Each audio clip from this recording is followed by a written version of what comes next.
하나님 아버지, 오늘도 하나님의 말씀을 들고 서서 하나님의 마음을 제대로 전하고 듣는 이들에게 생명과 위로와 능력이 되어지기를 간구합니다.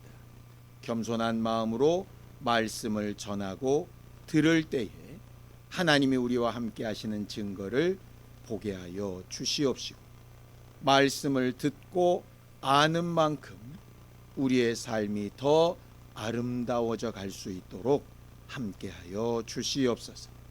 믿음으로 헌금한 손길들 위에 복을 주시고, 저들이 주를 찾고 구할 때 항상 응답하여 주셔서 하나님이 우리와 늘 함께하고 계심을 누구 앞에서도 담대하게 말할 수 있도록 도와주시옵소서.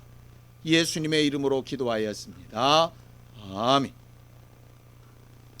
하나님의 말씀은 디모데후서 1장 9절에서 14절까지 말씀을 함께 합독하겠습니다.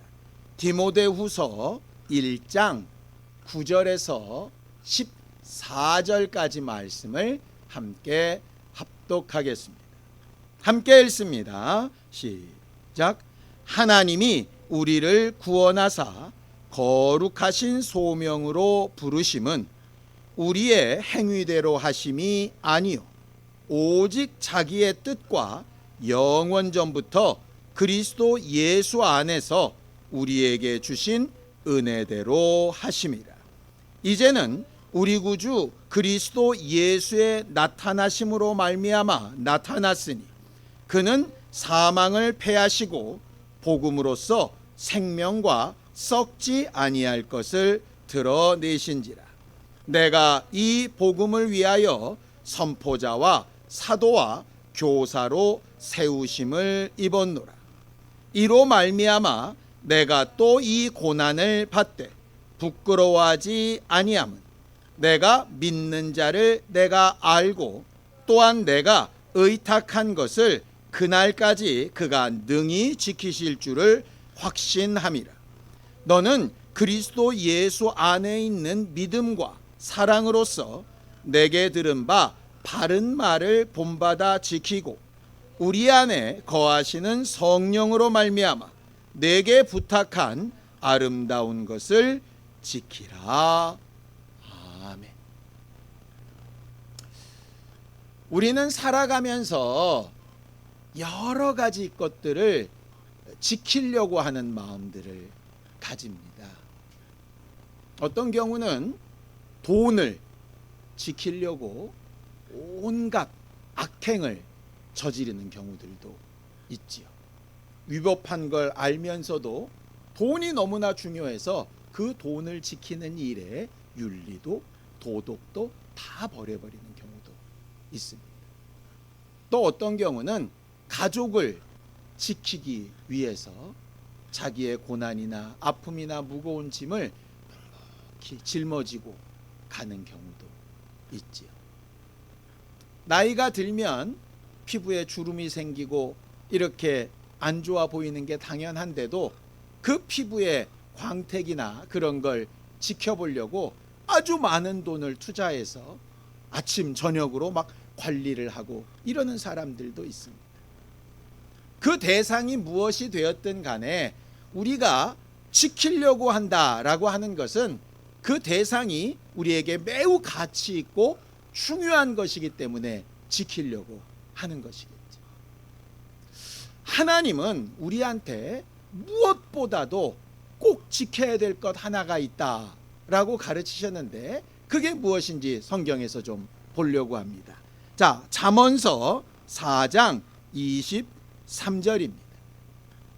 잠언서 4장 23절 함께 읽습니다. 시작. 모든 지킬 만한 것 중에 더욱 내 마음을 지키라. 생명의 근원이 이에서 남이라고 이렇게 되어져 있습니다. 하나님의 말씀은 지켜야 될 것이 많다. 모든 지킬 만한 것들이 있는데 그 중에 유독 단 하나를 고르라면 마음을 지켜야 한다. 왜냐? 마음이 생명의 근원이 되기 때문이다 라고 이렇게 말합니다. 아니, 마음이 어떻게 생명의 근원이 될까라고 생각을 하다가 기사에서 아주 의미 있는 내용을 하나 발견을 했습니다.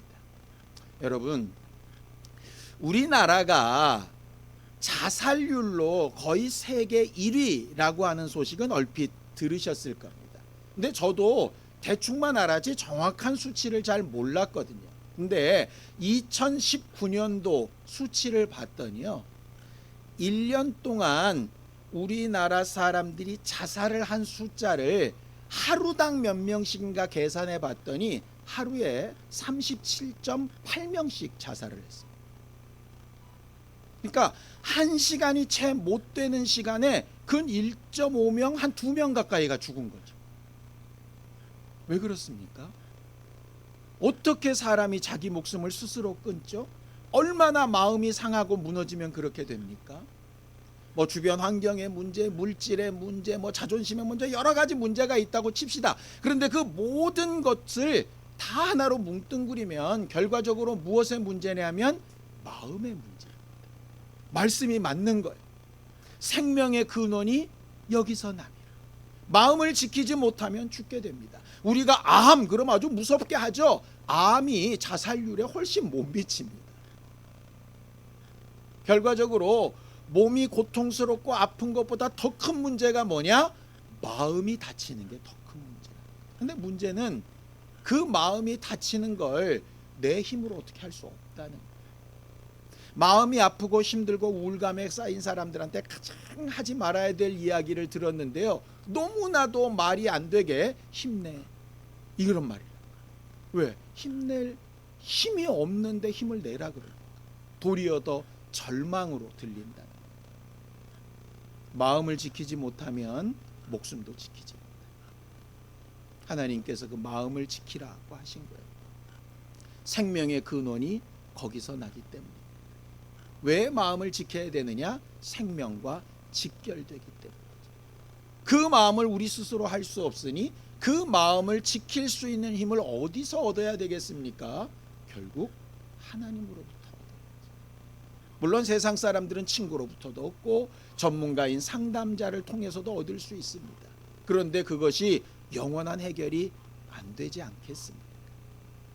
우리가 하나님을 알고 믿고 의지한다 할 때 우리의 마음에 그 아픔과 연약함을 하나님 앞에 좀 쏟아놓고 도움을 얻었으면 좋겠습니다. 어쨌든 마음을 지키라 하시는 이유는 생명과 연관되기 때문입니다. 하나님은 그럼 왜 그렇게 생명을 중요하게 여기실까요? 하나님이 우리에게 생명을 주신 목적, 이유가 있기 때문입니다. 자, 디모데후서 1장 9절입니다. 본문에 나와 있는 디모데후서 1장 9절 함께 읽습니다. 시작. 하나님이 우리를 구원하사 거룩하신 소명으로 부르심은 우리의 행위대로 하심이 아니요 오직 자기의 뜻과 영원전부터 그리스도 예수 안에서 우리에게 주신 은혜대로 하심이라 그렇게 되어져 있습니다. 하나님이 우리에게 소명을 주셨다라고 이렇게 말합니다. 그 소명이란 말이 뭐냐면요, 부르신 명령이란 뜻입니다. 부르신 목적이라고 하는 뜻입니다. 하나님이 우리에게 생명을 주신 목적, 우리에게 예수를 보내셔서 은혜를 베푸신 목적, 또 우리를 구원하시고 영생을 얻게 하신 목적, 지금 이 순간에 우리가 이렇게 함께 예배하게 하신 목적, 그걸 다 뭉뚱그려서 소명이라고 부릅니다. 이 소명이라고 하는 건 신앙생활하는 사람들한테 아주 굉장히 중요한 겁니다. 내가 왜 살고 있지? 내가 왜 신앙생활하고 있지? 라고 하는 것에 대한 대답이 되기 때문입니다. 신학교를 가거나 전도사나 목사로 이렇게 부름을 입었을 때 제출해야 되는 서류 가운데 가장 중요한 한 가지가 바로 이 소명서라고 하는 겁니다. 당신은 왜 신학교에 들어오려고 합니까? 당신은 왜 전도사나 목사가 되려고 합니까? 이거랑 똑같이 우리한테는 늘상 하나님이 우리에게 주신 소명이라고 하는 것을 물어야 될 이유가 있습니다. 나는 왜 예배하고 있지? 나는 왜 교회에 다니고 있지? 나는 왜 하나님을 아버지라고 부르고 있지? 그 목적과 하나님이 내게 주신 명령이 과연 뭐지? 그것을 우리가 잘 판단해 볼 필요가 있는 거죠. 하나님이 우리를 왜 부르시고 우리에게 왜 생명을 주셨는가? 성경은 또 이렇게 얘기합니다. 자, 로마서 8장 29절에서 30절입니다. 로마서 8장 29절에서 30절 함께 읽습니다. 시작. 하나님이 미리 아신 자들을 또한 그 아들의 형상을 본받게 하기 위하여 미리 정하셨으니 이는 그로 많은 형제 중에서 맏아들이 되게 하려 하심이니라. 또 미리 정하신 그들을 또한 부르시고 부르신 그들을 또한 의롭다 하시고 의롭다 하신 그들을 또한 영화롭게 하셨느니라 그랬죠. 하나님은 우리를 왜 부르셨느냐? 이유가 명확합니다. 아들의 형상을 본받게 하기 위하여. 그래놓고 봤더니 우리를 만드셨을 때로 돌아가 보면 그때도 이미 목적을 분명하게 해놓으셨죠. 사람을 지으실 때 다른 피조물들과는 분명히 다른 목적으로 지으셨죠. 뭐라고 얘기하십니까? 우리의 형상을 따라 우리의 모양대로 사람을 만들자 이렇게 되어져 있습니다. 다른 모든 피조물들은 각자의 모양대로 각자의 형상을 따라 지음받았는데 우리는 하나님의 형상을 따라 그 모양대로 지음을 받았습니다. 여기서 말하는 형상이라는 뜻 안에는요, 겉모습, 성품, 삶의 목적 다 포함된 얘기입니다. 결국 겉모습도 담고 가치관도 담고 또 그 안에 생각도 담고 인격도 닮을 수 있도록 만들어 놓으신 거죠. 그런데 그랬던 인간이 타락하여서 하나님의 모습에서 멀어지고 하나님의 가치관에서 멀어지고 하나님의 인격에서 멀어졌을 때 예수를 통해서 다시 새롭게 될 수 있도록 우리에게 은혜를 베푸시고 그렇게 구원받은 우리를 다시 한번 하나님의 형상에 닮아갈 수 있도록 만들어 가시는 거죠. 그게 우리를 부르신 소명입니다. 왜 예배합니까? 예수의 형상을 닮아가기 위해서 예배하는 겁니다. 왜 성경 공부합니까? 예수의 형상을 닮아가기 위해서 하는 거예요. 우리 신앙생활의 목표, 우리가 신앙생활하는 소명은 하나님의 아들의 형상을 닮아가는 것. 이걸 다른 말로 표현하면 이렇게 표현할 수 있을 것 같습니다. 여러분들 과거부터 여러분들은 굉장히 많은 시험을 치러 봤었죠. 시험을 이렇게 치르고 나면 항상 채점이라는 걸 합니다. 점수를 매깁니다. 그 점수를 매길 때 뭐를 기준으로 점수를 매기죠? 정답지입니다. 그래서 왜 학생 때 문제집 풀라고 그러면 뒤에 정답지 보고 베끼지 않습니까? 정답지가 있어야 이게 맞았나 틀렸나를 분명히 할 수 있는 거예요. 제가 한동안 학점은행제 이 학교에서 강의를 한 적이 있었습니다. 이게 사지선다형이나 객관식 같은 경우는 정답지를 내기가 굉장히 쉽습니다. 왜? 3, 4, 5 막 이렇게 가면 되니까요. 그런데 주관식 문제의 경우는 정답지가 되게 어려운 거예요. 그래서 문제를 낼 때 학교에서 저한테 꼭 구체적인 정답지를 요구합니다. 답 중에 어떤 내용이 꼭 들어가야 되는지, 어떤 표현이 꼭 있어야 되는지 라고 하는 정답지를 미리 제출하게 합니다. 그리고 너저분하게 많이 썼어도 그 정답지에 나와 있는 꼭 들어가야 될 내용들이 없으면 아무리 길고 유창하게 썼어도 그 답은 점수를 얻을 수가 없습니다. 글씨가 좀 삐뚤빼뚤하고 내용이 좀 많아 보이지 않아도 그 정답지에 나와 있는 구체적인 내용들이 다 들어가 있으면 그 답은 정답입니다. 예수 그리스도는 누구냐? 우리의 정답지. 사람들이 볼 때는 이런 모습이 화려해 보이고 저런 교회가 멋져 보이고 이런 시스템이 굉장히 좋아 보이고 할 수 있지요. 그런데 화려한 언변이나 수식어가 중요한 게 아니라 꼭 들어가야 될 정답의 내용, 그게 바로 예수 그리스도의 모습. 좀 투박해 보이고 훈련이 좀 덜 된 것 같고 좀 미흡해도 그 안에 예수 그리스도의 형상, 그 성품, 예수가 가셨던 그 길과 방향이 정확하게 들어가 있다면 사람들이 볼 때는 어떨지 모르지만 하나님 보실 때는 굉장히 아름다운 정답이 되는 것이죠. 우리의 신앙생활이 그래야 하는 거예요. 사람들이 볼 때 좋은 것보다는 하나님이 보실 때 맞는 정답지. 그래서 우리가 신앙생활할 때 항상 염두에 둬야 될 것은 뭐냐면 내가 정답이 되시는 그 예수와 얼마나 가깝고 비슷한가라고 하는 부분에 관심을 둬야 하는 것이죠. 우리는 신앙생활을 하다 보면 간혹 다른 사람들 앞에 우리의 연약함이나 이렇게 부족함을 내세우지 못하는 때가 있습니다. 저는 그 일종의 부끄러움이라고 생각합니다. 그렇게 신앙생활 잘하는 것들이 병이 걸리면 괜한 부끄러움에 빠집니다. 열심히 일하고 나름 기도하면서 신앙인으로 했는데 성적이 막 뚝뚝 떨어진다든가 사업이 막 어려워진다거나 아니면 사람들과의 관계가 좀 어려워지거나 이렇게 되면 그런 걸 막 드러내고 말하기보다는 사실상 그걸 막 숨기고 안 그런 채 하고 좀 그럴듯해 보이고 싶고 이런 게 기본적으로 우리들의 인격적인 내용들입니다. 그런데 바울은 그렇게 얘기하고 있지 않아요. 자, 디모데후서 1장 12절입니다.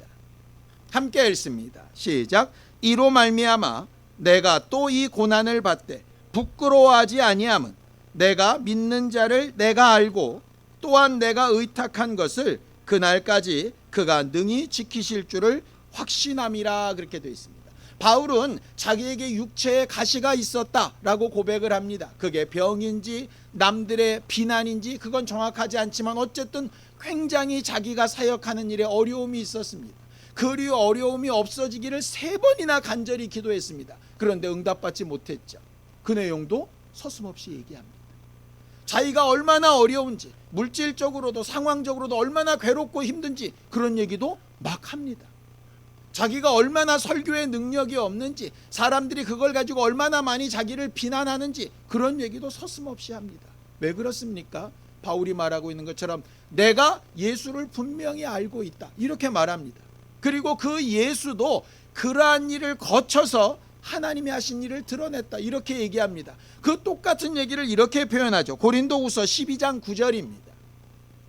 고린도후서 12장 9절입니다. 함께 읽습니다. 시작. 나에게 이르시기를 내 은혜가 내게 족하도다.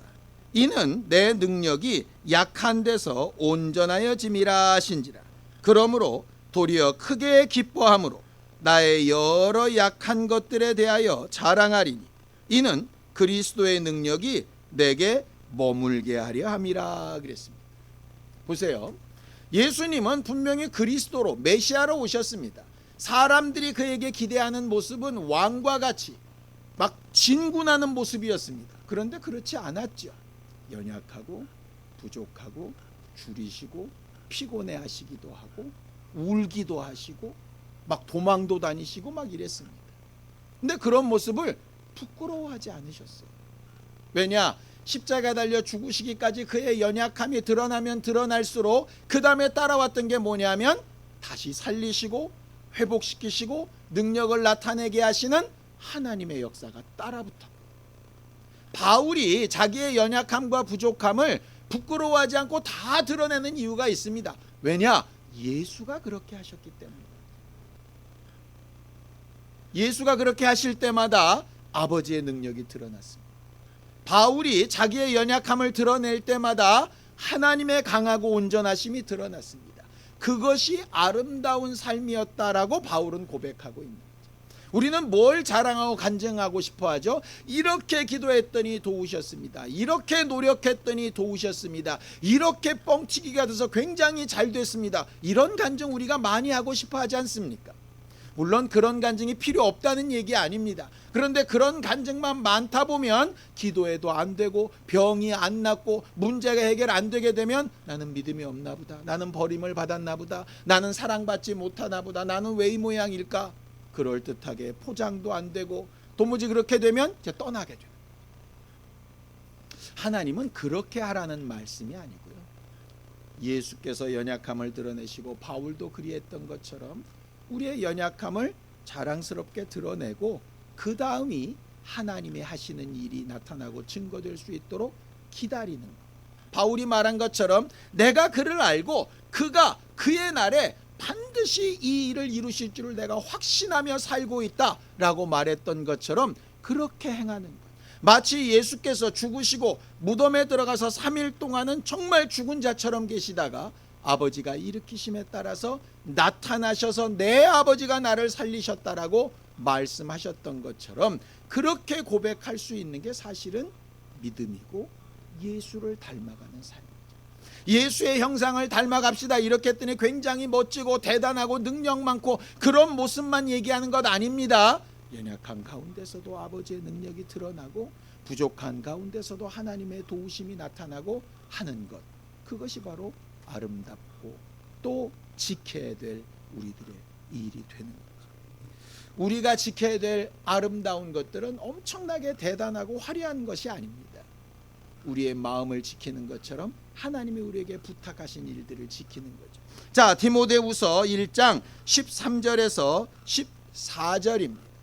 함께 읽습니다. 시작. 너는 그리스도 예수 안에 있는 믿음과 사랑으로서 내게 들은 바 바른 말을 본받아 지키고 우리 안에 거하시는 성령으로 말미암아 내게 부탁한 아름다운 것을 지키라고 이렇게 말합니다. 성령으로 말미암아 우리에게 부탁한 아름다운 것이 뭡니까? 예수 그리스도의 모습입니다. 예수께서 하셨던 바로 그 일입니다. 우리가 무슨 능력이 있어서 하나님의 역사에 동참하고 무슨 능력이 있어서 하나님의 교회를 부흥시키고 무슨 능력이 있어서 사람을 변화시키고 영혼을 구원하고 하겠습니까? 우리 너무 과대평가하는 거 아닙니까? 그런 일을 못하고 있다고 낙심하고 실망하고 무너져 있는 거 우리 너무 과대평가하는 거 아닙니까? 우리는 본래 죄인이고 연약하고 아무것도 할 수 없는 사람들입니다. 그런 자들을 부르셔서 예수의 형상을 닮게 하신 겁니다. 예수가 오셔서 아주 완벽하게 시험당함도 없고 어려움도 없고 아주 화려한 인생을 사셨다면 우리한테는 절망이겠죠. 그런데 예수께서 왜 정말 사람들이 볼 때 흠모할 만한 것도 없었다. 그는 그렇게 많은 능력을 가진 분 같은데 왜 그렇게 연약하고 허무한 삶을 살았던지. 그 이유는 우리에게 그 가운데서도 하나님이 우리 안에 일하시는 것을 좀 느끼고 체험하고 보며 드러내어 살 수 있도록 그가 우리에게 그 형상을 나타내 보여주신 것 아니겠습니까? 그게 우리에게 은혜인 것이죠. 그래서 낙심하면 안 되고 실망하면 안 되고 스스로 삶을 포기하면 안 되고 우리에게 주신 기회를 놓쳐버리면 안 되는 거죠. 자, 처음으로 돌아가겠습니다. 좋습니다. 지금까지 우리가 들은 말씀 다 이해되고 맞다라고 손뼉을 칠 수 있습니다. 그런데 처음에 우리가 자살하는 사람들 얘기를 했던 것처럼 그들은 목숨이 귀한 줄 몰라서 자살한 거 아니죠? 힘을 내야 되는 걸 몰라서 자살한 거 아니죠? 이렇게 하면 안 되는 거 그거 몰라서 자살한 거 아니겠죠? 어떻게 하려고 해도 안 되니까 이 고통을 끝낼 수 있는 방법이 그것밖에 없다고 생각해서 포기한 거 아니겠습니까? 신앙생활하는 우리는 어떻습니까? 맞아, 예수의 형상을 본받아야 돼. 하나님이 하실 때까지 나는 기다려야 돼. 정말 내가 참고 인내해야 돼. 모르는 게 아니라 아는데 그렇게 할 수 있는 힘이 없는 거다. 마음이 상하고 무너져서 할 수 있는 힘이 없는 거다.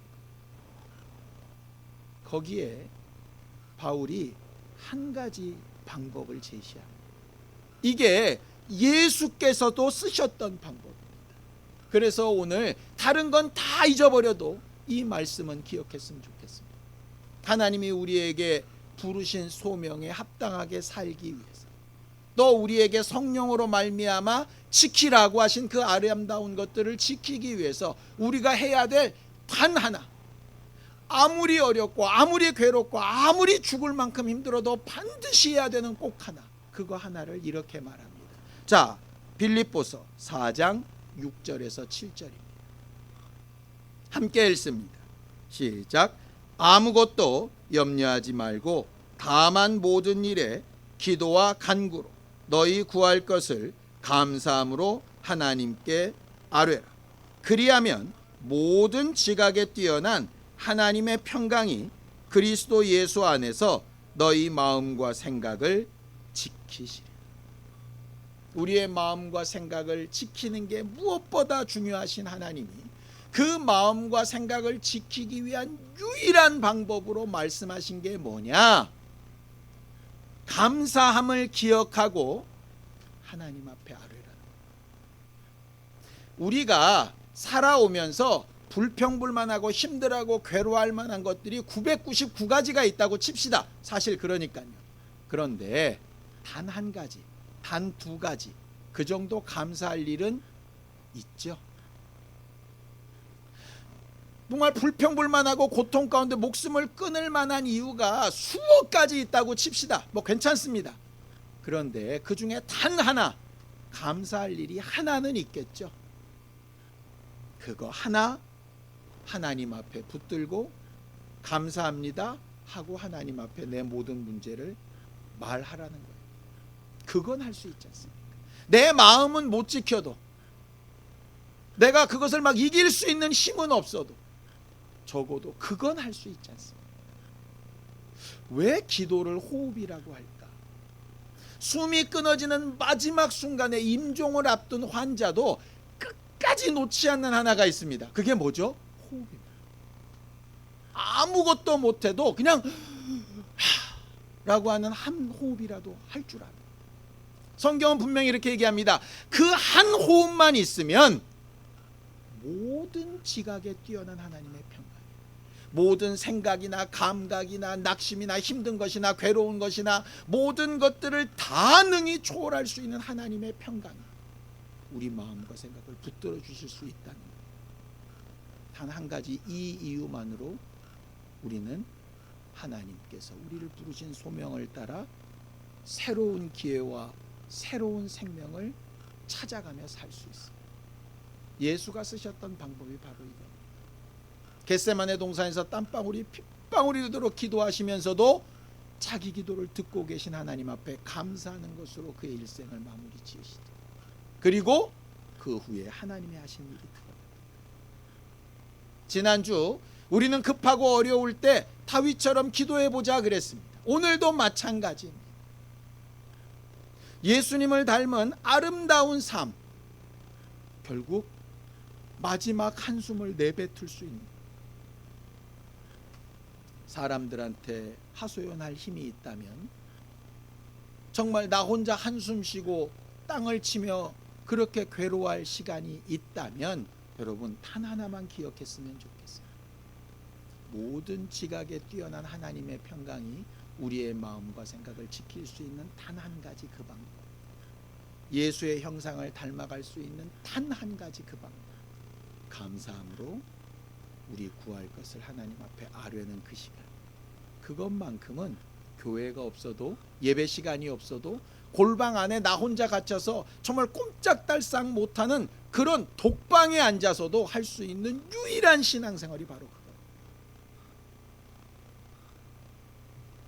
현 여러 가지 상황이 모이고 또 우리가 지금까지 해왔던 정상적인 신앙생활의 모습을 이루지 못하는 그런 상황으로 몰고 갑니다.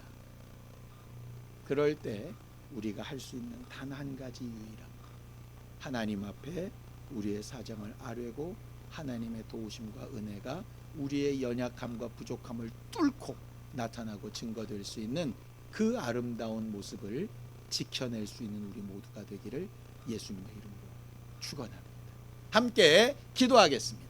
하나님 아버지, 우리를 도우시고 인도하셔서 우리의 연약함을 아시고 우리의 부족함을 아시고 우리가 하나님 앞에 아뢰며 하나님의 도우심과 은혜를 구하려고 할 때마다 우리를 홀로 두지 아니하시고 늘 함께 하시고 능력으로 드러내시는 하나님의 모습과 하나님의 은혜를 기억하며 오늘도 예배하고 하나님께서 도우실 증거를 구하였습니다. 하나님, 우리를 보시는 하나님의 눈빛이 예수 그리스도를 정답지로 놓고 우리를 바라보시는데 예수께서 기도하시며 하나님의 은혜와 능력을 구하셨던 것처럼 우리도 그러한 모습으로 한 걸음씩 한 걸음씩 주께 나아가게 하여 주시고, 매 순간 하나님의 도우심과 은혜를 구하는 우리 모두가 되어져서 마음도 지키고 생각도 지키며 하나님께서 우리에게 베푸신 일들을 지켜 행할 줄 아는 신실한 사람들이 다 되도록 도우시고 인도하여 주시옵소서.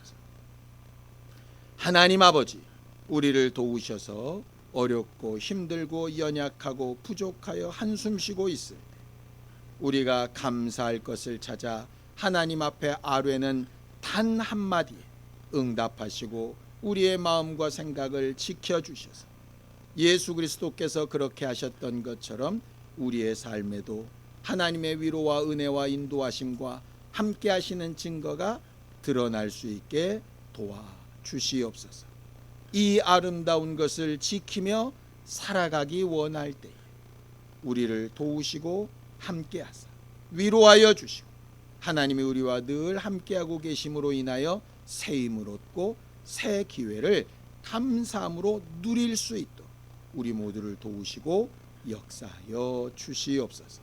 예수님의 이름으로 기도하였습니다. 아멘.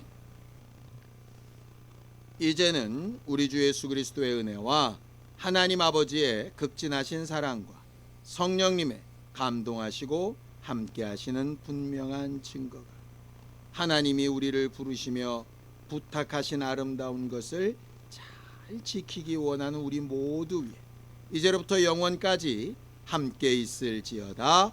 아멘.